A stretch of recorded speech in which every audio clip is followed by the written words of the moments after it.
Welcome. Step into a world where stories breathe through my voice. Leave everything behind, find your perfect spot, and let's begin. Canon Alberic's Scrapbook.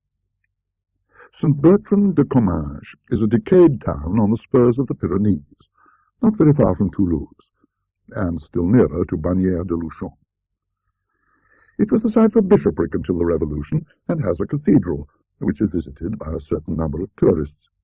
In the spring of 1883, an Englishman arrived at this old-world place.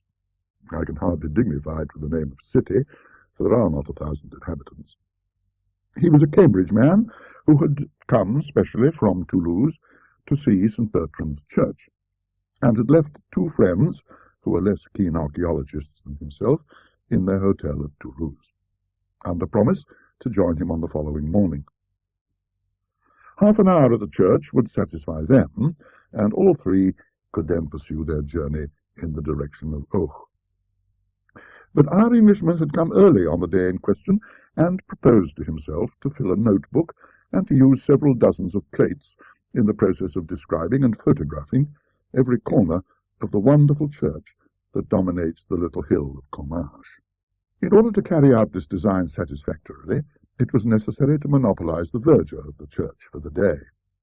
The verger, or sacristan, I prefer the latter appellation, inaccurate as it may be, was accordingly sent for by the somewhat brusque lady who keeps the inn of the Chapeau Rouge. And when he came, the Englishman found him an unexpectedly interesting object of study. It was not in the personal appearance of the little, dry, wizened old man that the interest lay, for he was precisely like dozens of other church guardians in France, but in a curious, furtive, or rather hunted and oppressed air which he had. He was perpetually half glancing behind him. The muscles of his back and shoulders seemed to be hunched in a continual nervous contraction, as if he were expecting every moment to find himself in the clutch of an enemy. The Englishman hardly knew whether to put him down as a man haunted by a fixed delusion, or as one oppressed by a guilty conscience, or as an unbearably henpecked husband. The probabilities, when reckoned up, certainly pointed to the last idea. But still, the impression conveyed was that of a more formidable persecutor, even than a termagant wife. However, the Englishman, let us call him Deniston, was soon too deep in his notebook and too busy with his camera to give more than an occasional glance to the sacristan. Whenever he did look at him, he found him at no great distance, either huddling himself back against the wall or crouching in one of the gorgeous stalls. Deniston became rather fidgety after a time. Mingled suspicions that he was keeping the old man from his déjeuner, that he was regarded as likely to make away with St. Bertrand's ivory crozier, or with the dusty, stuffed crocodile that hangs over the font, began to torment him. "Won't you go home?" he said at last. "I'm quite well able to finish my notes alone. You can lock me in if you like. I shall want at least 2 hours more here, and it must be cold for you, isn't it?" "Good heavens," said the little man, whom the suggestion seemed to throw into a state of unaccountable terror. "Such a thing cannot be thought of for a moment. Leave monsieur alone in the church? No, no. 2 hours, 3 hours, all will be the same to me. I have breakfasted. I am not at all cold, with many thanks to monsieur." "Very well, my little man," quoth Deniston to himself, "you have been warned, and you must take the consequences." Before the expiration of the 2 hours, the stalls, the enormous dilapidated organ, the choir screen of Bishop John de Mauleon, the remnants of glass and tapestry, and the objects in the treasure chamber had been well and truly examined. The sacristan, still keeping at Deniston's heels, and every now and then whipping round as if he'd been stung, when one or other of the strange noises that trouble a large empty building fell on his ear. Curious noises they were sometimes. Once, Deniston said to me, I could have sworn I heard a thin, metallic voice laughing high up in the tower. I darted an inquiring glance at my sacristan. He was white to the lips. "It is he. That is, it is no one. "The door is locked," was all he said, and we looked at each other for a full minute. Another little incident puzzled Denniston a good deal. He was examining a large, dark picture that hangs behind the altar, one of a series illustrating the miracles of St. Bertrand. The composition of the picture is well-nigh indecipherable, but there is a Latin legend below, which runs thus: Qualitas sanctus Bertrandus liberavit hominem quem diabolus diovolebat strangulari. How St. Bertrand delivered a man whom the devil long sought to strangle. Denniston was turning to the sacristan with a smile and a jocular remark of some sort on his lips, but he was confounded to see the old man on his knees, gazing at the picture with the eye of a suppliant in agony, his hands tightly clasped, and a rain of tears on his cheeks. Denniston naturally pretended to have noticed nothing, but the question would not away from him. Why should a daub of this kind affect anyone so strongly? He seemed to himself to be getting some sort of clue to the reason of the strange look that had been puzzling him all the day. The man must be a monomaniac. But what was his monomania? It was nearly 5 o'clock. The short day was drawing in, and the church began to fill with shadows. While the curious noises, the muffled footfalls, and distant talking voices that had been perceptible all day seemed, no doubt because of the fading light and the consequently quickened sense of hearing, to become more frequent and insistent. The sacristan began for the first time to show signs of hurry and impatience. He heaved a sigh of relief when camera and notebook were finally packed up and stowed away, and hurriedly beckoned Denniston to the western door of the church under the tower. It was time to ring the Angelus. A few pulls of the reluctant rope, and the great bell Bertrand, high in the tower, began to speak, and swung her voice up among the pines and down to the valleys, loud with mountain streams, calling the dwellers on those lonely hills to remember and repeat the salutation of the angel to her whom he called blessed among women. With that a profound quiet seemed to fall for the first time that day upon the little town, and Denniston and the sacristan went out of the church. On the doorstep they fell into conversation. Monsieur seemed to interest himself in the old choir books in the sacristy. Undoubtedly, I was going to ask you if there were a library in the town. No, monsieur. Perhaps there used to be one belonging to the chapter, but it is now such a small place. Here came a strange pause of irresolution, as it seemed. Then, with a sort of plunge, he went on, "But if monsieur is amateur de vivre, I have at home something that might interest him. It is not 100 yards." At once all Denniston's cherished dreams of finding priceless manuscripts in untrodden corners of France flashed up, to die down again the next moment. It was probably a stupid missile of Plantin's printing about 1580. Where was the likelihood that a place so near Toulouse would not have been ransacked long ago by collectors? However, it would be foolish not to go. He would reproach himself forever after if he refused. So they set off. On the way, the curious irresolution and sudden determination of the sacristan recurred to Denniston, and he wondered, in a shamefaced way, whether he was being decoyed into some purlieu to be made away with as a supposed rich Englishman. He contrived, therefore, to begin talking with his guide, and to drag in a rather clumsy fashion, the fact that he expected 2 friends to join him early the next morning. To his surprise, the announcement seemed to relieve the sacristan at once of some of the anxiety that oppressed him. "That is well," he said, quite brightly. "That is very well. Monsieur will travel in company with his friends. They will be always near him. It is a good thing to travel thus in company." Sometimes. The last word appeared to be added as an afterthought, and to bring with it a relapse into gloom for the poor little man. They were soon at the house, which was one rather larger than its neighbours, stone-built, with a shield carved over the door, the shield of Alberic de Malevolent, a collateral descendant, Denniston tells me, of Bishop John de Mauleon. This Alberic was a canon of Comminges from 1680 to 1701. The upper windows of the mansion were boarded up, and the whole place bore, as does the rest of Comminges, the aspect of decaying age. Arrived on his doorstep, the sacristan paused a moment. "Perhaps," he said, "perhaps after all, monsieur has not the time?" "Not at all. Lots of time. Nothing to do till tomorrow. Let us see what it is you have got."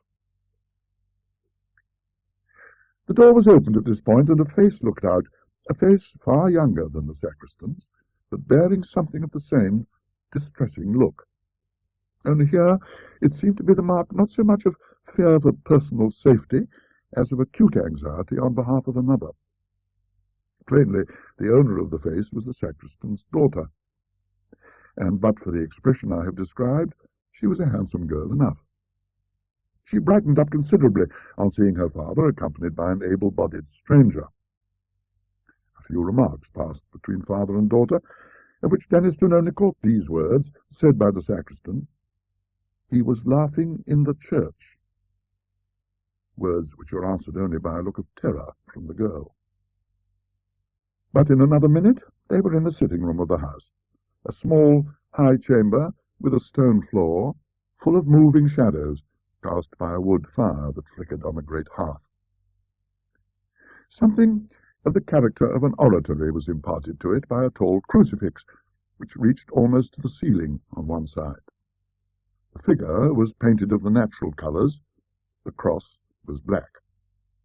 Under this stood a chest of some age and solidity, and when a lamp had been brought and chairs set, the sacristan went to this chest, and produced therefrom, with growing excitement and nervousness, as Denniston thought, a large book, wrapped in a white cloth, on which cloth a cross was rudely embroidered in red thread.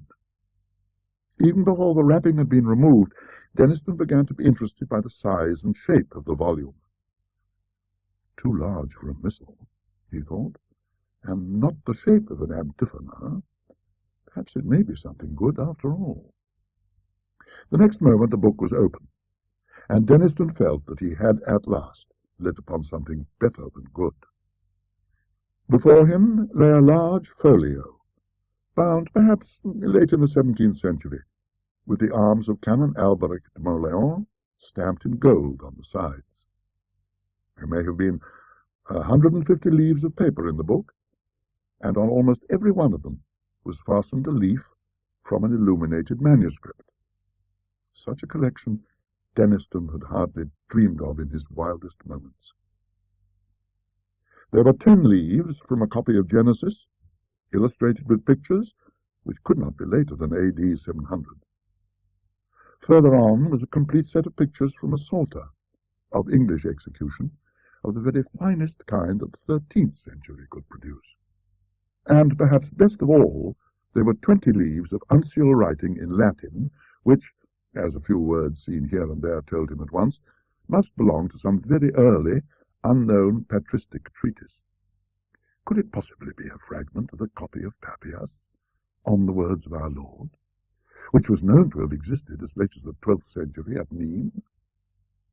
In any case, his mind was made up. That book must return to Cambridge with him, even if he had to draw the whole of his balance from the bank and stay at St. Bertrand till the money came. He glanced up at the sacristan to see if his face yielded any hint that the book was for sale. The sacristan was pale, and his lips were working. "If monsieur will turn to the end," he said. So monsieur turned on, meeting new treasures at every rise of a leaf, and at the end of the book he came upon 2 sheets of paper, of much more recent date than anything he had yet seen, which puzzled him considerably. They must be contemporary, he decided, with the unprincipled Canon Alberic, who had doubtless plundered the chapter library of St. Bertrand to form this priceless scrapbook. On the first of the paper sheets was a plan, carefully drawn, and instantly recognizable by a person who knew the ground, of the south aisle and cloisters of St. Bertrand's. There were curious signs looking like planetary symbols, and a few Hebrew words in the corners. And in the northwest angle of the cloister was a cross, drawn in gold paint. Below the plan were some lines of writing in Latin, which ran thus: Responsa duodecimi December, 1694. Interrogatum est in veniamne, responsum est in venies, fiamne dives, fies, vivame in videndus, vive, moriame in lecto meo, ita. Answers of the 12th of December 1694. It was asked, shall I find it? Answer, thou shalt. Shall I become rich? Thou wilt. Shall I live an object of envy? Thou wilt. Shall I die in my bed? Thou wilt. A good specimen of the treasure hunter's record. Quite reminds one of Mr. Minor Canon Quatremain in Old St. Paul's, was Denniston's comment, and he turned the leaf. What he then saw impressed him, as he has often told me, more than he could have conceived any drawing or picture capable of impressing him. And though the drawing he saw is no longer in existence, there is a photograph of it, which I possess, which fully bears out that statement. The picture in question was a sepia drawing at the end of the 17th century, representing, one would say at first sight, a biblical scene. For the architecture, the picture represented an interior, and the figures had that semi-classical flavour about them which the artists of 200 years ago thought appropriate to illustrations of the Bible. On the right was a king on his throne, the throne elevated on 12 steps, a canopy overhead, lions on either side, evidently King Solomon. He was bending forward with outstretched sceptre in attitude of command. His face expressed horror and disgust, yet there was in it also the mark of imperious will and confident power. The left half of the picture was the strangest, however. The interest plainly centred there. On the pavement before the throne were grouped 4 soldiers surrounding a crouching figure which must be described in a moment. A 5th soldier lay dead on the pavement, his neck distorted and his eyeballs starting from his head. The 4 surrounding guards were looking at the king. In their faces the sentiment of horror was intensified. They seemed, in fact, only restrained from flight by their implicit trust in their master. All this terror was plainly excited by the being that crouched in their midst. I entirely despair of conveying by any words the impression which this figure makes upon anyone who looks at it. I recollect once showing the photograph of the drawing to a lecturer on morphology, a person of, I was going to say, abnormally sane and unimaginative habits of mind. He absolutely refused to be alone for the rest of that evening, and he told me afterwards that for many nights he had not dared to put out his light before going to sleep. However, the main trace of the figure I can at least indicate. At first, you saw only a mass of coarse, matted black hair. Presently it was seen that this covered a body of fearful thinness, almost a skeleton, but with the muscles standing out like wires. The hands were of a dusky pallor, covered, like the body, with long, coarse hairs, and hideously taloned. The eyes, touched in with a burning yellow, had intensely black pupils, and were fixed upon the throned king with a look of beast-like hate. Imagine one of the awful bird-catching spiders of South America, translated into human form, and endowed with intelligence just less than human, and you will have some faint conception of the terror inspired by this appalling effigy. One remark is universally made by those to whom I have shown the picture. It was drawn from the life. As soon as the first shock of his irresistible fright had subsided, Denniston stole a look at his hosts. The sacristan's hands were pressed upon his eyes. His daughter, looking up at the cross on the wall, was telling her beads feverishly. At last the question was asked, "Is this book for sale?" There was the same hesitation, the same plunge of determination that he had noticed before, and then came the welcome answer, "If monsieur pleases." "How much do you ask for it?" "I will take 250 francs. This was confounding. Even a collector's conscience is sometimes stirred, and Denniston's conscience was tenderer than the collector's. "My good man," he said again and again, "your book is worth far more than 250 francs, I assure you, far more." But the answer did not vary. "I will take 250 francs, not more." There was really no possibility of refusing such a chance. The money was paid, the receipt signed, a glass of wine drunk over the transaction, and then the sacristan seemed to become a new man. He stood upright. He ceased to throw those suspicious glances behind him. He actually laughed, or tried to laugh. Denniston rose to go. "I shall have the honour of accompanying monsieur to his hotel," said the sacristan. "Oh, no, thanks. It isn't 100 yards. I know the way perfectly, and there is a moon." The offer was pressed 3 or 4 times, and refused as often. "Then monsieur will summon me if he finds occasion. He will keep the middle of the road. The sides are so rough." "Certainly, certainly," said Denniston, who was impatient to examine his prize by himself, and he stepped out into the passage with his book under his arm. Here he was met by the daughter. She, it appeared, was anxious to do a little business on her own account, perhaps, like Gehazi, to take somewhat from the foreigner whom her father had spared. "A silver crucifix and a chain for the neck. Monsieur would perhaps be good enough to accept it?" Well, really, Denniston hadn't much use for these things. What did mademoiselle want for it? "Nothing, nothing in the world. Monsieur is more than welcome to it." The tone in which this and much more was said was unmistakably genuine, so that Denniston was reduced to profuse thanks, and submitted to have the chain put round his neck. It really seemed as if he had rendered the father and daughter some service which they hardly knew how to repay. As he set off with his book, they stood at the door looking after him, and they were still looking when he waved them a last good night from the steps of the Chapeau Rouge. Dinner was over, and Denniston was in his bedroom, shut up alone with his acquisition.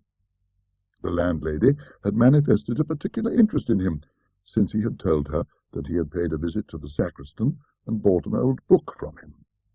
He thought, too, that he had heard a hurried dialogue between her and the said sacristan in the passage outside the salle à manger. Some words to the effect that Pierre and Bertrand would be sleeping in the house had closed the conversation. All this time, a growing feeling of discomfort had been creeping over him, a nervous reaction perhaps after the delight of his discovery. Whatever it was, it resulted in a conviction that there was someone behind him, and that he was far more comfortable with his back to the wall. All this, of course, weighed light in the balance as against the obvious value of the collection he had acquired. And now, as I said, he was alone in his bedroom, taking stock of Canon Alberic's treasures, in which every moment revealed something more charming. "Bless Canon Alberic," said Denniston, who had an inveterate habit of talking to himself. "I wonder where he is now. Dear me, I wish that landlady would learn to laugh in a more cheering manner. It makes one feel as if there was someone dead in the house. Half a pipe more, did you say? I think perhaps you're right. I wonder what that crucifix is that the young woman insisted on giving me. Last century, I suppose? Yes, probably. It is rather a nuisance of a thing to have round one's neck. Just too heavy. Most likely her father's been wearing it for years. I think I might give it a clean up before I put it away." He had taken the crucifix off and laid it on the table, when his attention was caught by an object lying on the red cloth just by his left elbow. 2 or 3 ideas of what it might be flitted through his brain with their own incalculable quickness. A pen wiper? No, no such thing in the house. A rat? No, too black. Large spider? I trust to goodness not. No. Good God. A hand, like the hand in that picture. In another infinitesimal flash he had taken it in. Pale, dusky skin, covering nothing but bones and tendons of appalling strength. Coarse black hairs, longer than ever grew on a human hand.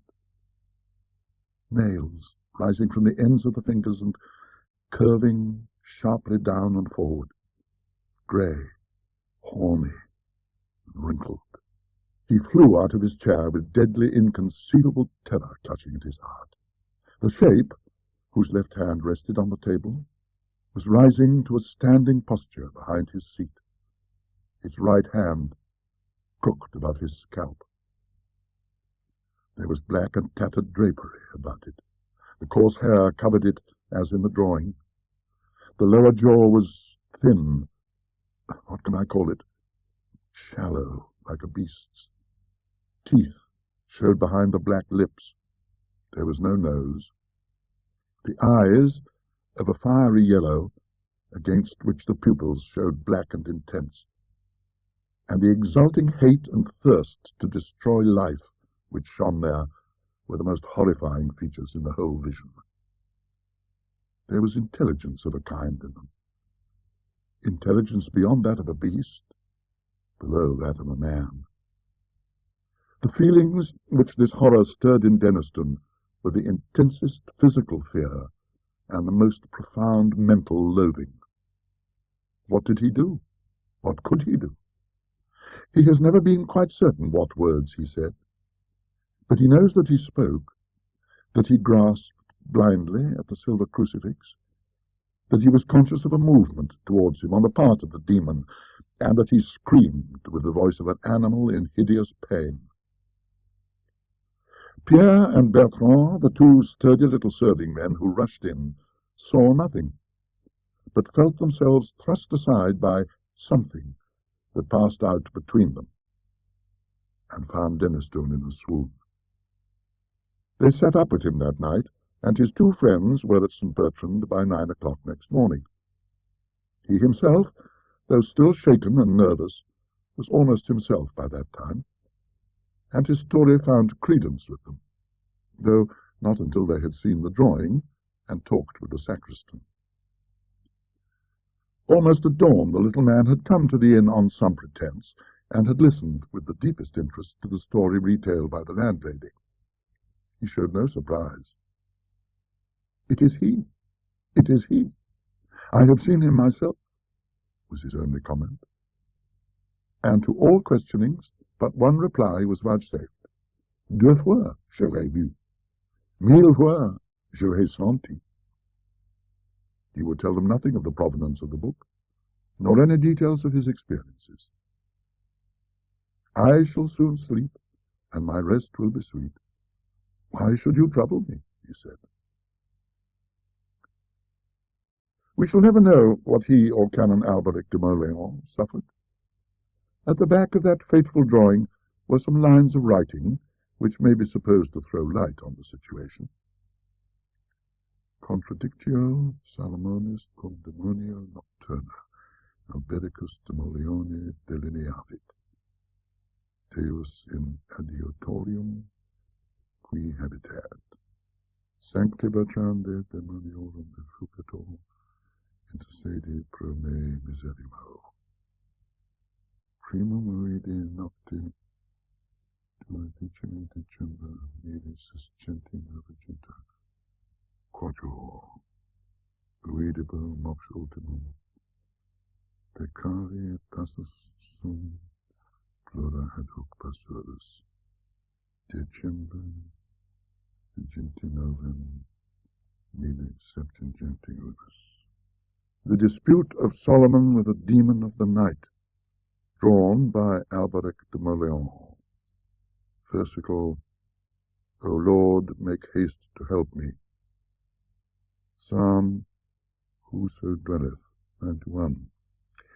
St. Bertrand, who put his devils to flight, pray for me most unhappy. I saw it first on the night of December the 12th, 1694. Soon I shall see it for the last time.